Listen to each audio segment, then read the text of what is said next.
feed some babies. They're getting very restless. You can probably hear them in the background. I'll show you what I have them in a minute. But I'm just gonna try to get them fed since they're so restless. They're actually climbing out. But anyway, this is the way I do it. It's by no means the right way, but after switching methods and everything, this is what I found out works best for me. So I have right here a little cup, just a Tupperware cup full of hot water. And I just got, it's just tap water from my faucet on my second floor. This is my laundry room. And for some reason, my water takes forever to get hot up here. So I filled that up in my bathroom. And I have here the Reader's Edge Foster Care. Nathan has this. He'll give you a bunch of it. I usually order my own supplies, so I have a big bag of it and I refill this container. But just keep in mind, if you do that, it does last quite a while. I've had like the same 3-pound bag for a while now, and it does have an expiration date on it. So the hardest part, I think, is figuring out what ratio of formula to make in order not to waste a lot, but still have enough for feeding. You can always make more. One of the questions you're going to want to ask, I think you're going to want to ask 3 questions when you go into the shelter. When were the kittens born? So you can age them. Then also what formula ratio that they are on. And I forgot the other question, but I'll think of it.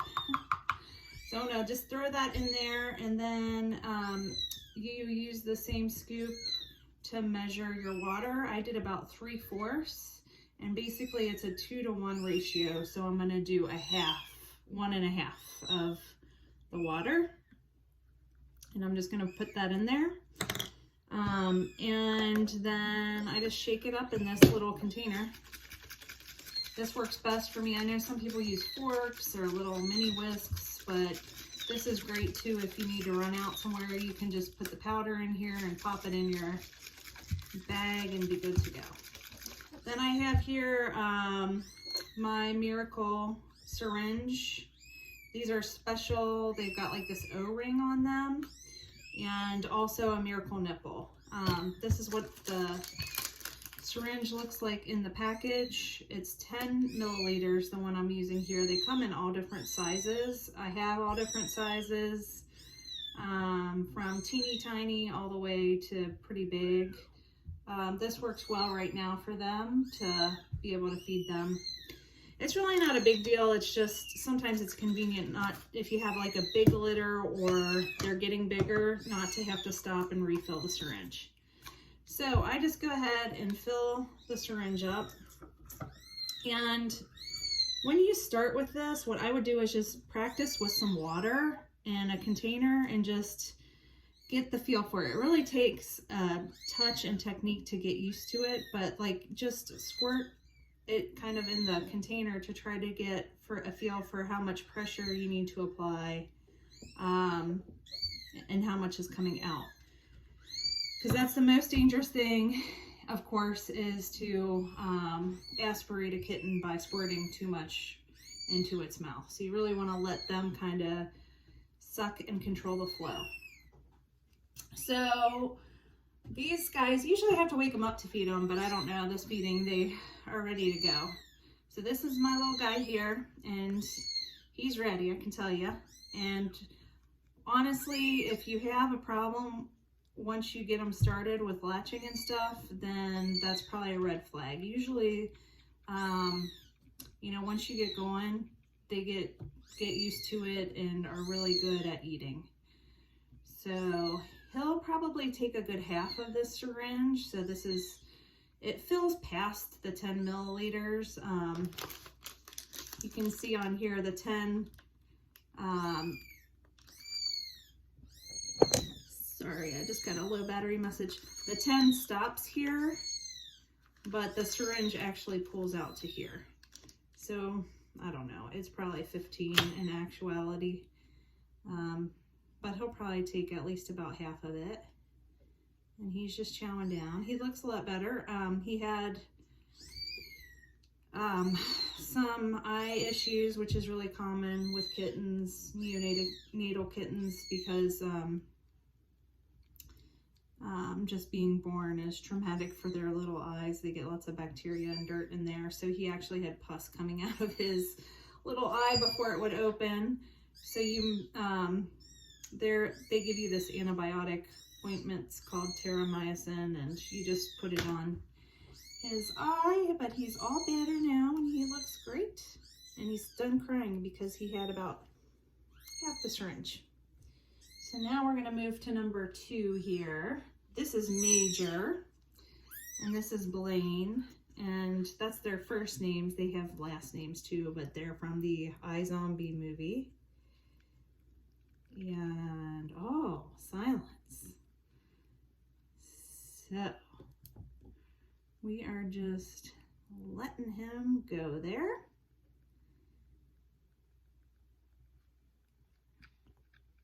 And so, I know the shelter probably teaches, and I learned, weigh, measure, weigh, feed, weigh, feed, weigh, feed. And weigh, I mean a scale. I used to do that, and I eventually decided that it was bad for me. A kitten's gonna eat what they're gonna eat, and you don't want to overfeed them or force feed them, because that's how you aspirate them. And I think that doing that really stressed me out, because if they ate a little bit less, then I was worried that they didn't eat enough in the one feeding. And the weighing all throughout the day was just, you know, troublesome and problematic. So now I've gotten to a point where I weigh them once a day, and as long as their weights are moving up, I let them eat what they want to eat, because at the end of the day, you're not going to force feed them anyway. If they won't accept food, then you don't want to force feed them. So, and I can tell here with Major, see how he's getting kind of chewy? That means he's done. He doesn't want any more, so he's good to go. And then really the same with Blaine here. He's getting kind of like, I'm done, get it out of my mouth. So, what I do as a next step, I have this for feeding over here, then I have another one over here. Hopefully you can see, let me move this, to go potty. And so I'm just gonna move over here. And for the potty, what I do is use toilet paper. And I do have baby wipes, I keep them handy, and maybe use that for a big mess. But the kittens, you know, their body temperature, the wet wipes are just so wet, and like the whole half of their body will be wet if you use wet wipes, I've found out. So the toilet paper just works much easier. It's a lot cheaper. So I just hold them like this, and you actually have to rub their genitals to stimulate them. I know this sounds really gross, but this is like my favorite part, because they make the cutest faces, and you can totally tell when they're done. And they all start like purring when they're done. So he's purring now. So I think he's good to go. So I am throwing that away. And now we'll go to Major. Here you go, potty bud. Come here. And they do pretty well in their pen not going. At first, when I first got them, they were going number 2 a lot in there. And then we got them on a good schedule, and they were good to go. And I know some people too don't like to have them both out at the same time. That's up to you. I kind of like to switch feed them too. If you have one that's having trouble, you might be able to, you know, feed one a little bit, give one a break, and then go to the next one. And he's going number 2, so he's got the cutest little face. And the formula ratio is important to, I usually with kittens have had a lot of like hard stool constipation issues. I know with my own cat Bruno, like there was a long period of time where I couldn't get him to go. Finally we worked through that, but these guys are doing really well, and so I think the ratio is good, but you can slowly move it a tiny bit up with water if it's too solid, and then less water if it's too runny. But you want to be careful too. 2 to 1 I think is good because they're getting enough nutrients. Otherwise they might want to eat all the time as well. So and he's purring and already falling asleep in my hand there. All right, so they're done. And then basically I just wash everything. I'm gonna put them in here. And that's why I have the extra water. I actually just use it to wash just because there's not a lot of hot water in here. So I'll show you that. All right, just real quick, I know you know how to wash dishes, but I just toss everything extra out, which I didn't eat quite as much as they normally do. And then I just poured hot water in this one, and then I put Dawn dish soap in it, and then I throw the nipple in it, and then I throw the lid on, and I shake it up. And then I just use that soapy water to rinse this out really, or wash this really good. And then rinse it all, and I'm done with that part. And then I have a towel here, and I just flip everything over and leave it to dry for the next feeding. You'll probably only have one nipple and syringe, but that's all I've been using. So here are the other sizes of the syringes. I wouldn't bother with the little one. This is probably the best size. This one is 20 milliliters. And they have different nipples too. There's like a short and a long nipple. And I found that most of my guys and girls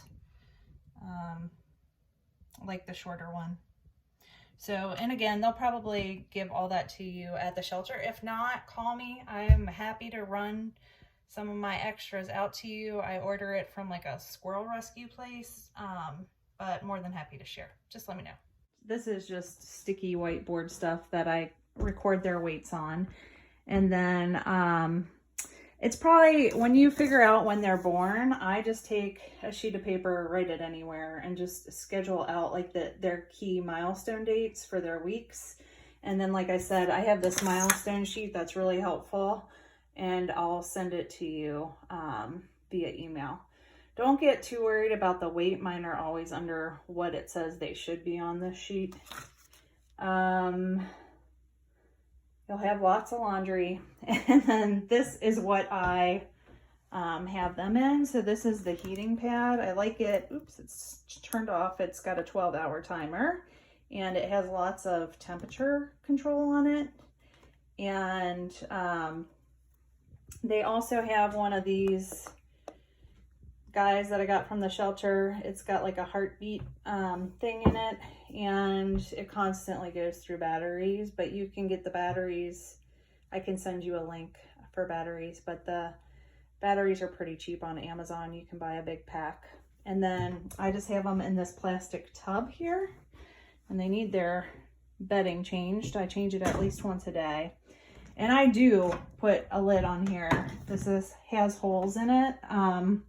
And you can see this is just my contraption that I made because they will climb out if they get rowdy. And so I don't want anybody falling since this is a countertop. But that's probably about all you need. And then if you need to run out, you know, you just throw them in the carrier with your snuggle discs, and you should be good to go. Let me know what questions you have. More than happy to help. Call me, text me, whatever day or night. I am happy to help. I'm glad you're doing this because as of next year, I guess I'll make it through this kitten season, but I'm not going to be able to do this because we're going back to work. So even though I'll only have to go in 2 days a week, probably won't allow me to do this. So I need somebody to take my place. So thank you.